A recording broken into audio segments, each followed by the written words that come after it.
Evening, blog viewers. We're going to continue with our wisdom series today, and I'm going to look at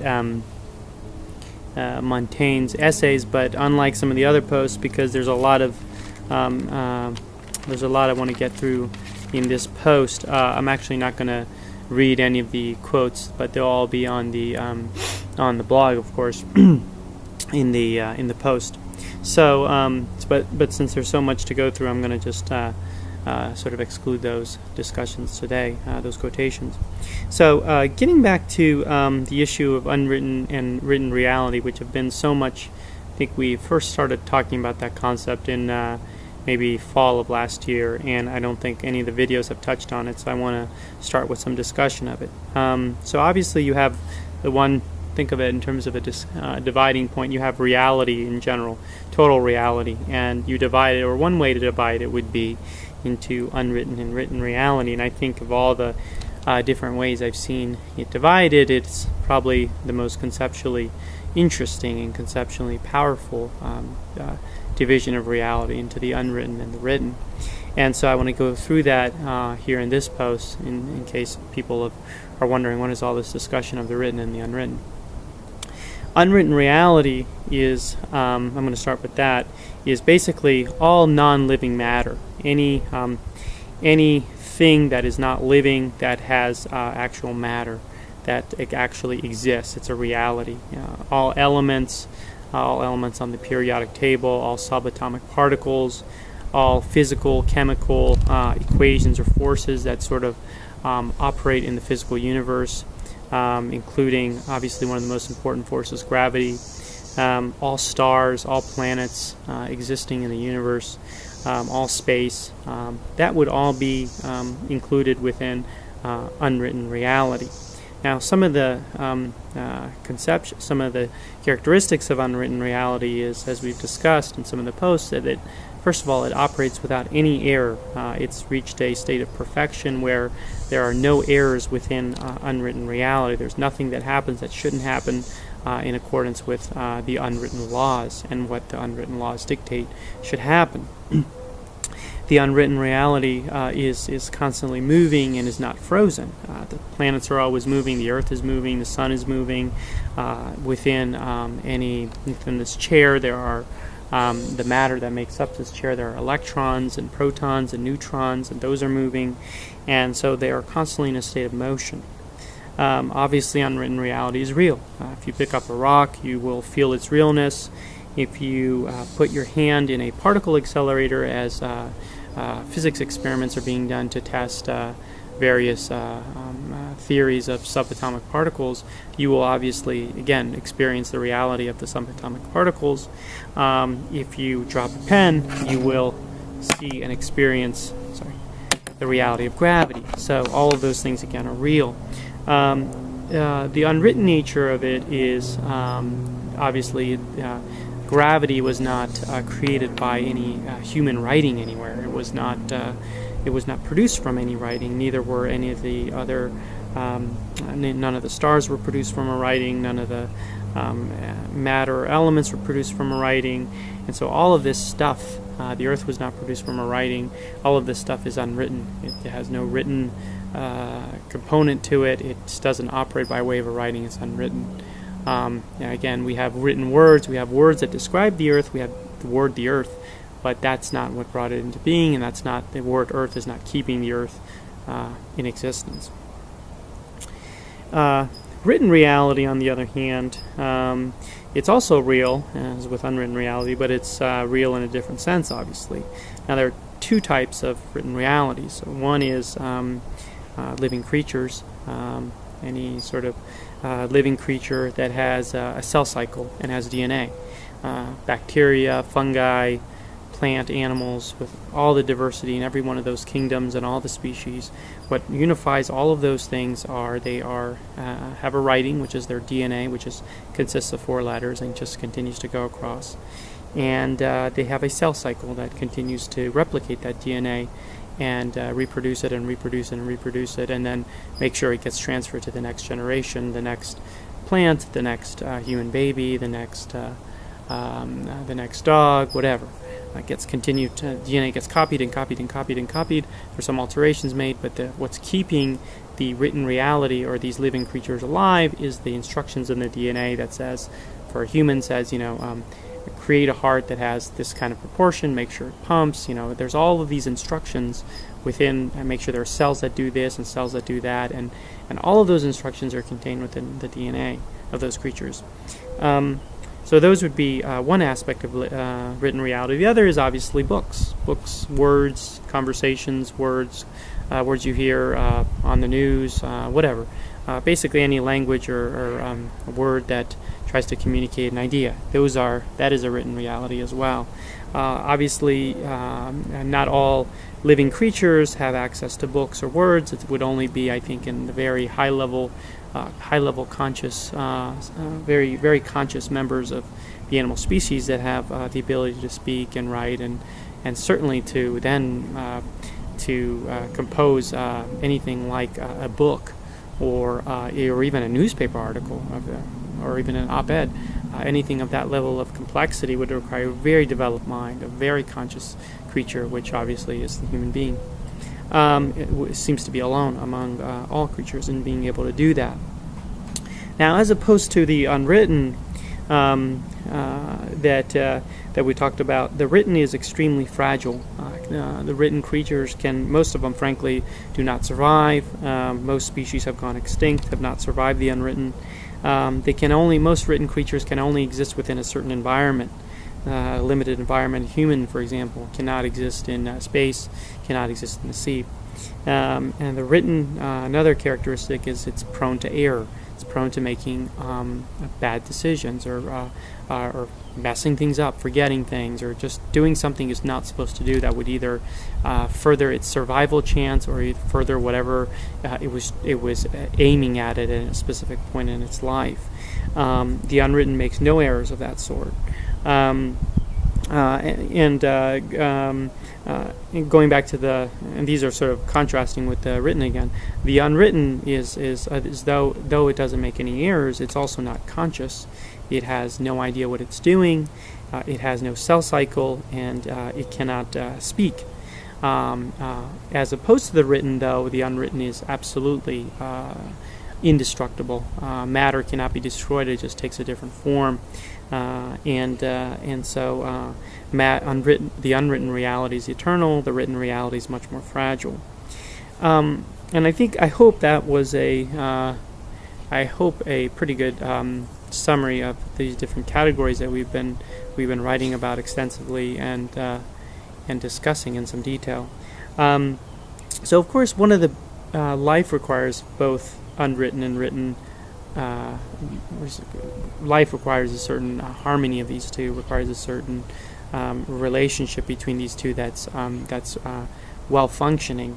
And what is that relationship? Well, I think at one level you can say the written creatures, or the living creatures, certainly need the unwritten to survive.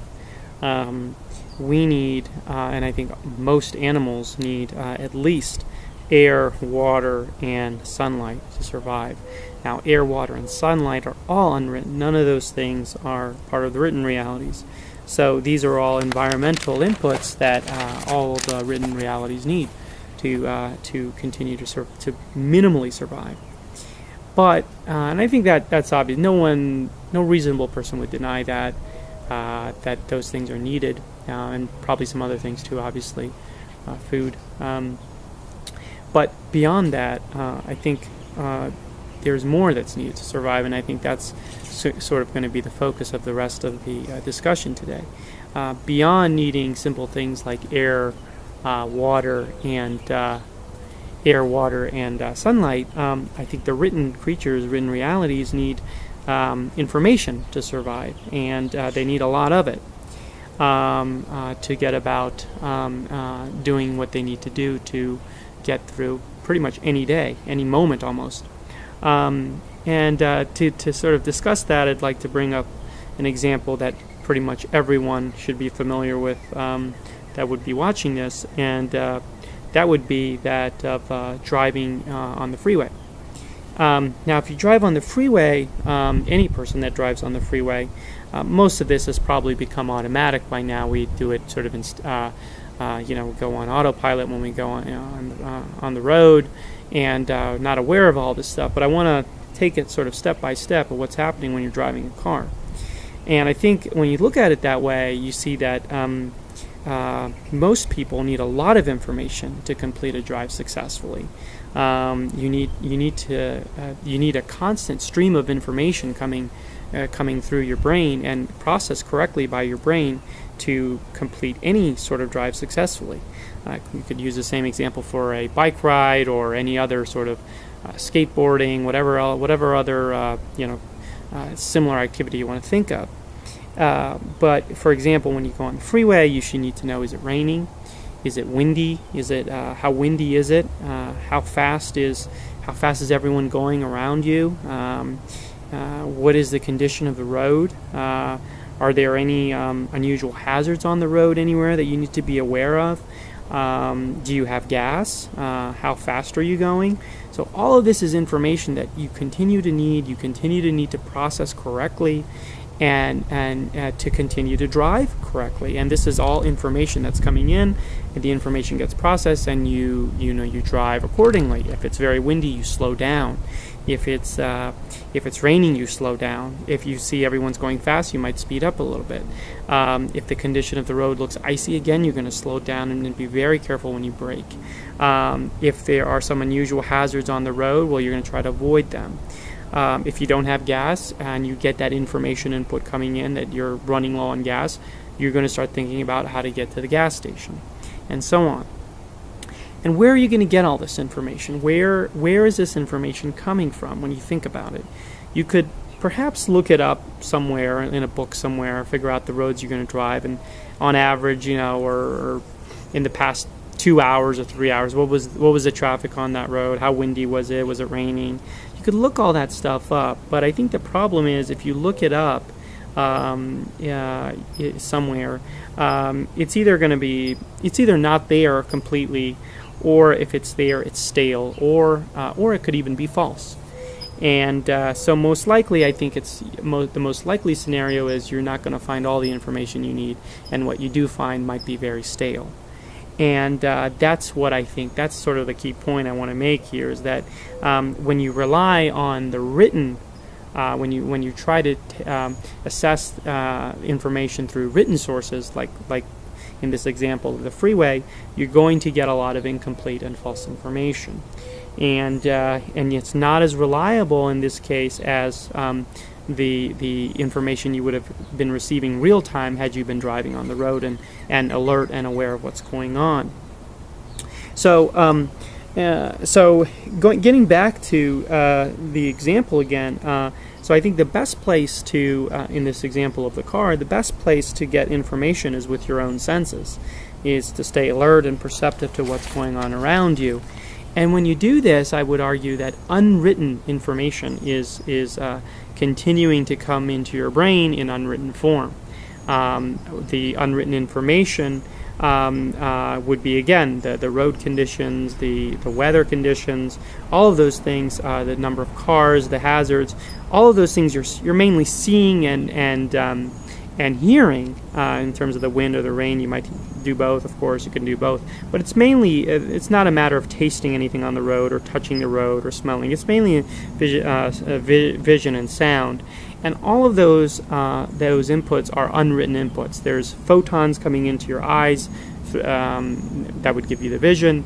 There's sound waves going into your ear that would give you sound. And those are sound waves are traveling through air, which is again unwritten.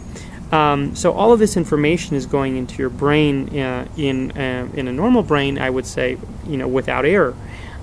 You're seeing the right amount of rain that's falling. You're not making any error about the fact that it's raining or that it's windy. You see the congestion. You see the pothole on the road. All of this is coming in an unwritten form. There's no memo you're writing to yourself from the eye as it comes in, or the ear. There's no memo that you're jotting down that then gets sent to the brain. It's all automatic. It's all unwritten, and it all comes in very fast. And all of this info continues to stream in again without any sort of editing or manipulation or propaganda by anybody. It's all coming in without any agenda, and you can't stop it. When you're on the road, there's no one, you can't just say, I don't want any more, I don't want to see the rain anymore, I don't want to experience the wind. It's just going to continue to come in whether you like it or not. You just have to continue to be perceptive of it. And when your brain continues to gather and use this information, I would argue in a normal day, and when you're driving well, it's making good decisions as a result of all of these unwritten information, because it's getting the correct information. It's getting what's actually information. There's no editing, there's no manipulation, there's no error in any of this process. Everything is coming in correctly, and that's why you're able to do the drive successfully. And again, as we said earlier, most of this becomes automatic. No one's thinking about all this stuff. It just happens so quickly and mechanically, automatically now for most people, that it's not even thought of. You don't need to, I think in this example, you don't need to ever doubt that what you are experiencing is really real. You don't need to doubt that there is actually wind that's you're hearing, or that there is actually rain that's falling on the windshield. You don't need to doubt any of those things. It's totally bona fide. It's totally real. It's totally, again, provided you're healthy and you have decent vision, decent eyes, and all that stuff. You don't need to doubt any of these inputs. You can just immediately take it in as information and react accordingly. Now, as opposed to this scenario and these kinds of information, I would argue that anything you read in a book, anything that you listen to in a verbal conversation with someone else, any communication that involves words that you somehow experience, whether you read it in a book, whether someone tells you it, whether you hear it somewhere and on the radio, on a blog like this, you read it or hear it about it on a blog, or on a website, any of that stuff, it is not information in the same sense as what we were discussing, the unwritten info in the car example. This sort of information, if it's going to be categorized as information at all, which is going to be useful for life, as all of the unwritten information that you got while you were driving was all useful, because it was all helping you drive carefully, which obviously keeps you alive and keeps you functioning and getting to where you need to go and fulfilling your objectives. But the information that's written cannot be accepted in that same form, and it's very different. As opposed to the unwritten information, which did not need to be doubted, I would argue that the written information needs to be constantly put to a test of whether it is actually information, whether it is actually information that's useful for life, whether it's not information. For example, a joke would not be information, or just a trivial banter would not be information, or whether it's false and obviously a form of disinformation, or not useful for life, or even bad for the conduct of life. This kind of written information, as opposed to, again, the unwritten, does have to be doubted, does have to be constantly put to a test of experience and life experience to see, how much information it actually includes or doesn't include. And there is no guarantee beforehand that any of the written information that one is reading is at all useful to life, at all correct, at all or even on the other hand, that it's not harmful to life, that it's not disinformation, that it's not totally useless and not worth, not worth probably things aren't printed much anymore, but not worth whatever effort was required to produce it. And I think you can see this in different ways if you take various examples. Let's take a restaurant review. These will kind of go in a level of easy to hard, or a gradation of easy to hard. Let's start with restaurant reviews, then book or music reviews, commercials, government press reports, a New York Times article, Nietzsche's philosophy, and a physics textbook. Let me go through those again. Restaurant reviews, book or music reviews, commercials, government press reports, New York Times articles, Nietzsche's philosophy, and a physics textbook. I think in these examples you can see clearly there would be examples that you might read one of these things and get various forms of disinformation, false information. A restaurant review or book or music review, a person could be angry for whatever reason, not have had a good day when they were listening to the CD or reading the book, or they were a poor reader, or not, or with the restaurant, same thing. They could have been rushed, or the restaurant, the server that day may have been terrible and fired the next day. So there could be many reasons why both of those things would result in disinformation and not accurate reviews. A government press report, obviously everyone knows there's a certain spin involved in politics, has been for thousands of years, so those one can see could easily be government press reports could obviously be susceptible to some form of disinformation. It doesn't have to be, but it could be.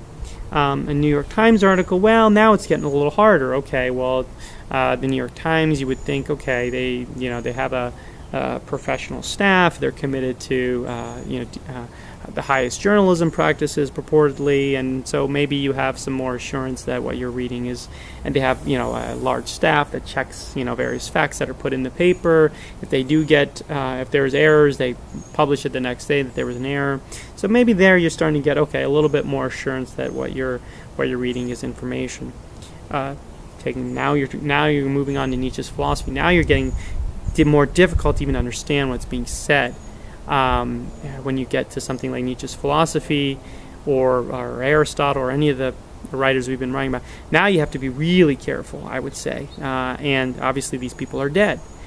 So now you can't call them and ask them what they meant in a certain passage. So there's interpretation, and they were obviously writing in a different environment. So now you have to be even more careful. Physics textbook, well, it depends who wrote it, how broadly accepted are the theories in it, how accepted is the textbook. But at that point, you might start to think, okay, I can trust most of this. This has been accepted by a lot of physics professors, or these include widely accepted theories, and there's no agenda here or whatever. And so you might have a little less reason for doubt. So I think that the type of writing certainly does. And the type of decision that you're going to make based on the writing is also important. If you mess up a restaurant or book review, you just go to a bad restaurant. Who cares? Or you buy a book you shouldn't have, you didn't want to buy. That's no good. Who cares? You throw away the book. No big deal. A government press report, it's slanted. You go read another article about the same matter. Who cares? But then when you start to get into things like philosophy and making decisions on your life based on how a certain philosophy of life or which philosophy of life is best, and so then you have to be, I think, even more careful and demand even more information, to demand even more or place more doubt onto the theories, demand more information to see if the theories are true or useful to life, and you have to be more rigorous. Physics textbook, probably the same thing. You should probably try out some of the, to the extent you can, try out certain experiments and see if they make sense, or see if they're consistent with what's in the book. So, so that would be something where you'd want to be careful as well. But I think as to all of these, some questions you could ask when you're reading anything, or when someone is telling you something with words, is some basic question is, first of all, who's writing this? When was it written? Why was it written? What is the agenda of the writing? What is the agenda of the author? How much fact is there in this writing? How precise is the language? How experienced is this person in this type of case or matter, this subject? How open are they to revision? How open are they to having some error pointed out in their writing, that they are imparting disinformation to people? How receptive are they to correct that disinformation? And once you start to ask those questions, you might start to get better and better answers to what sort of disciplines and what sort of writings would have information that would be actually useful for life. So in general, I would say to sort of summarize some of these points is that the written information output we receive, which is becoming tremendous with the number of websites and blogs and programs on TV and level of conversation that's going on in the world, tremendous amount of written output every day, increasing, probably will continue to increase. I don't see the trend being to in terms of less communication or less written information output, or less. I wanted to go back, just going back to the examples I gave. One of the other ones I forgot to mention was a commercial. Okay, a commercial, with that one, I think most people can see there's going to be a spin, obviously, and there is obviously an agenda with the commercial. So that would cause you to be a little bit more skeptical of whether the commercial is actually imparting information or not. And that is an easy example. But anyway, getting back to this issue, I think so. The written output must always be held in doubt, I would say, but not the unwritten. The unwritten information input that we receive through our senses should be accepted and relied upon. When we're if you're cycling, for example, and you see you're on some road somewhere and you see a wolf, you should believe that that's a wolf. You should not doubt as to what you're seeing, and you should immediately start making decisions based on that piece of information. Are you ready to turn around and start pedaling away from the wolf if it starts to move in your direction? I'm using this example because a week ago this thing actually happened to me. So, but the thing is, with the actual information, the unwritten information that was coming in needed to be relied upon. It's absolutely true, absolutely perfect, no error. And but I think you can't take writings in that same sense, or you can't take things people tell you in that same sense. Anyone tells you on any matter using words of any level of on any issue almost. I don't think there's any exceptions. The only thing I think it matters is the triviality or the importance of what they're telling you. If someone tells you, again, to see this movie, that's going to require a different level of concern with the veracity of the statement than if someone tells you to go into a certain profession. So you should have a different level of critique and demand for information or veracity doubt on those two pieces of information, because the consequences are very different to your life. If you go into a profession, it's going to take up years of your life. If you make a bad decision on a movie, it's going to take less. It could take less than 30 minutes if you just decide to leave after. If you don't like the movie, you can just leave. So I think that's an important point too. And so, but getting back to this, the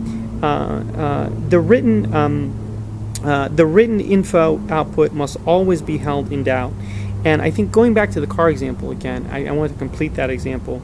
The only thing actually in that example that you can maybe have some level of doubt, probably not a lot of doubt, is the fuel gauge, because that is actually based on some sort of written program that's determining that level of how much fuel is left or whatever. That could be subject to error. There could be an error in that. But not everything that you're seeing, but with your own eyes, that you're perceiving from the sort of natural environment, not related to the car's, computer programming or stuff. But that is the one example that could the written sort of formula for determining the amount of fuel or oil left, that could be wrong. And in most of life, I would say, to conclude, most of life you're getting actually a little written input and a little unwritten input. You're usually not getting either one or the other. When people speak, you're getting the written input of their body language. The unwritten input of their body language. You're seeing how they're talking, how they're moving their hands, a lot of different things you're getting. So that can be taken into consideration. But when you have to make sure these, when you're actually getting, when you're reading a book, you are actually getting unwritten input too. So you're seeing the letters correctly, or you're reading the sentences on the screen. That's all coming in perfectly. The words are coming in. You just have to. You don't have to doubt the words that you're seeing, or doubt the letters you're seeing. You just have to doubt the meaning of the sentences, or whether the sentences, once understood, impart actually any information that's useful. And I think someone that's reaching a perfected state of mind, of course the blog is all about human perfection and human excellence, human good. These have been the topics that we've been sort of stressing constantly. Someone reaching a perfected state of mind, I think, is naturally drawn toward information, as you could say a bee would be drawn to honey. Such a mind that's not perfect, but is getting more and more perfect over time, that's improving itself. Such a mind is routinely demanding more information, both from the unwritten realm, which is generating, I would say, an infinite amount of information all the time. But it's demanding more information from the unwritten realm, and when it goes into the written realm and it goes and reads books or has conversations or discusses things with other people, it also demands, not in a hostile way, but it's looking for underlying information that would be supportive, underlying reality that would be supportive of those statements. It wants to make sure, the perfected mind wants to make sure that what it is reading and what it is listening to is actually information, is actually useful. Now, of course, again, humor and jokes and all those things are not information. They're useful and they're funny and they're good, but you have to obviously know that's what they are. They're nothing more than that. And so the perfected mind obviously would have humor would consider humor as a good, but wouldn't when it's outside of humor, it would recognize it's outside of humor, and would then when it's in the world of information, it would make the correct assessment there. And I would argue conversely that a mind that's not reaching a perfected state is not hungering after information, is not searching for truth, is not demanding precision in the information that's presented to it, in the words and the meaning of the words and statements that it's reading or being told. This type of person, I would say, is generally gullible and basically believes most of what people in power tell them to believe. At a younger age, that might be professors in college. At an older age, that might be people in one's work environment that are in power. Who knows, later on it could be a doctor of some sort. Anyway, it could be many different politicians. But this kind of person is generally content to not demand an evidentiary or information,